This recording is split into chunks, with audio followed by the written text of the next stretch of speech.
the candidate, in this instance, President Trump, is allowed to contest the election. That is a legal right of any candidate in America. But the Democrats didn't want that. Let's remember the entire premise of this thing. You're allowed to contest the results of an election if you're the candidate in that election. That is your legal right and ability to do so, which should be protected. But the Democrats didn't want that. They wanted everybody to move on. They wanted no examination of it. They wanted no ability to question it. And let's take a further step back. And what did they do with the results of the 2020 election? They put in a president of the United States who had no mental capability to do the job. And then lied to the American, they lied to you, the press. They lied to you guys, time and time again. Oh no, Joe Biden's fine, everything's okay.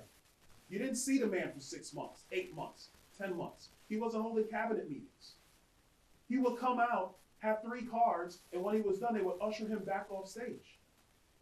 It is one of the greatest affronts to our constitutional republic, a chief executive who was put into place who did not have the capabilities to do his job. You guys in the press watched it. We watched it here on Capitol Hill. But you want to talk about 2025? There were irregularities. President Trump was well within his rights to question that. And he did, obviously. But that doesn't warrant a massive investigation. That does not warrant Jack Smith, a rogue prosecutor who, by the way, this is not the first time Jack Smith has done something like this. Go talk to former Governor Bob McDonnell of Virginia, because he did it to Bob McDonnell too. And they turned that guy loose. Judge Boasberg was a part of it. Why? To go after their political rivals. And in my book, now 5 years later, to protect the ineptitude and the radicalism of Joe Biden's presidency. We don't even know if he was mentally with us the last 2 years. We don't know. You have his wife's right hand, Anthony Bernal, pleading the fifth in House depositions.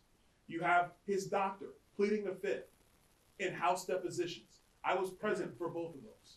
He's pleading the fifth. Does not want to answer the American people to the mental capabilities of President Biden.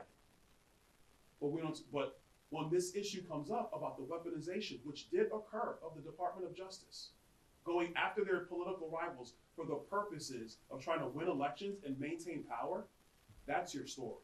Not whether President Trump challenged the results of the 2020 election, which, to be blunt, he had every right to do, and there were major irregularities